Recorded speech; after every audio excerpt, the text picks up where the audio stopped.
الحمد لله وحده والصلاة والسلام على من لا نبي بعده أما بعد فأعوذ بالله من الشيطان الرجيم بسم الله الرحمن الرحيم قال الله تبارك وتعالى ولقد استهزئ برسل من قبلك فحاق بالذين سخروا منهم ما كانوا به يستهزئون قل سيروا في الأرض فانظروا كيف كان عاقبة المكذبين ولقد استهزئ برسل من قبلك یقیناً بلا شبہ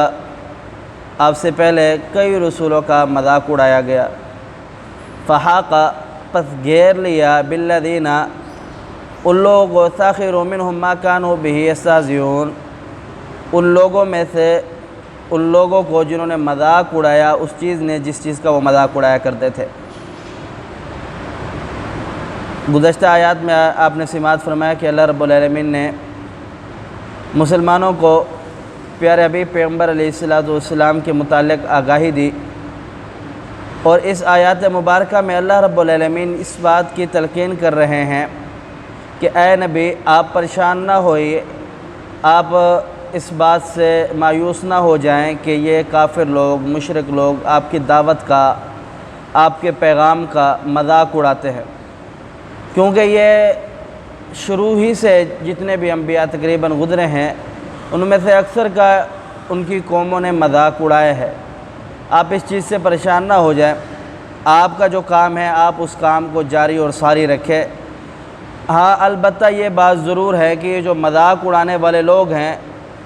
شروع ہی سے لے کر آج تک اللہ رب العالمین نے ہر قوم کو اس کی سزا اس کا انجام دکھایا ہے۔ اب یہ لوگ کرتے ہیں تو ان لوگوں کا بھی انجام بہت برا ہوگا۔ آگے رب تعالیٰ فرماتا ہے قل سیروا فی الارض فانظروا کیف کان عاقبۃ المکذبین، کہہ دیجئے اے نبی سیرو تم سفر کرو چلو فی الارض زمین میں ثم انظروا پھر تم دیکھو کیفا کیسا ہوتا ہے کان عاقبۃ المکذبین ان لوگوں کا انجام جو جھٹلانے والے ہیں۔ اس آیات مبارکہ میں اللہ رب العالمین نے ایک دھمکی بھی لگائی ہے کفار کو، اور ایک نصیحت بھی کی ہے کہ تم زمین کے اندر جا کر کے اس چیز کو دیکھو کہ جو لوگ انبیاء کرام علیہ السلام کی مخالفت کرنے والے ہیں، اللہ رب العالمین کی مخالفت کرنے والے ہیں، یا انبیاء کرام علیہ السلام کی بات کو نہیں ماننے والے قوم ہیں جو انبیاء کرام علیہ السلام کو معاذ اللہ قتل کی کن لوگوں نے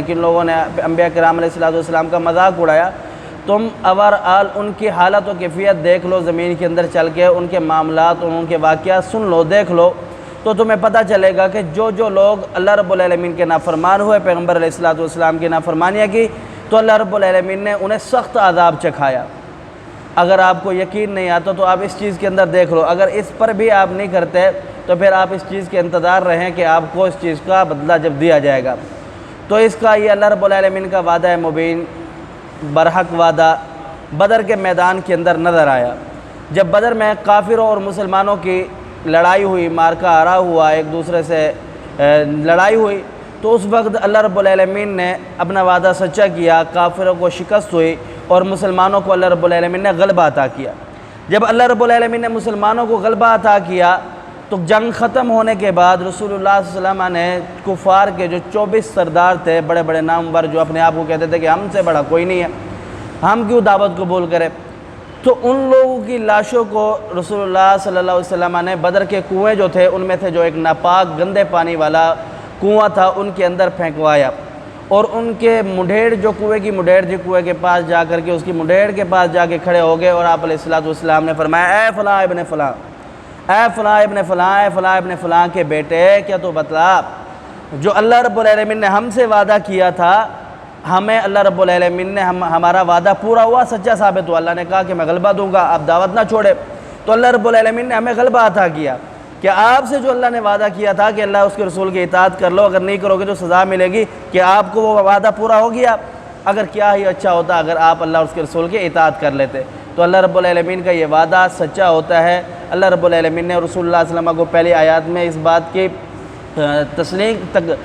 اس بات کی نصیحت کی ہے کہ اے نبی یہ آپ کا مذاق اڑاتے ہیں یا آپ کی دعوت کا مذاق اڑاتے ہیں یا آپ کی دعوت کو نہیں مانتے، آپ پریشان نہ ہوئیے، آپ اس کام کو جاری اور ساری رکھیں۔ دوسری آیات میں اللہ رب العالمین نے نصیحت بھی کی اور دھمکی بھی دی ہے کہ آپ بعد آ جاؤ، نہیں آؤ گے تو پھر ہم آپ کو عذاب جگائیں گے، یا پھر دنیا کے اندر چل کر کے دیکھ لو جو لوگوں نے، جن قوموں نے، جن افراد نے نبی کریم صلی اللہ علیہ وسلم کی اور اللہ رب العالمین کی جتنا بھی دیگر انبیاء ہیں ان کی مخالفت کی ہے، تو اللہ رب العالمین نے ان کا کیا انجام کیا ہے۔ اللہ سمجھنے عمل کی توفیق دے۔ قول قولی ھذا استغفر اللہ لی ولکم ولسائر المسلمین۔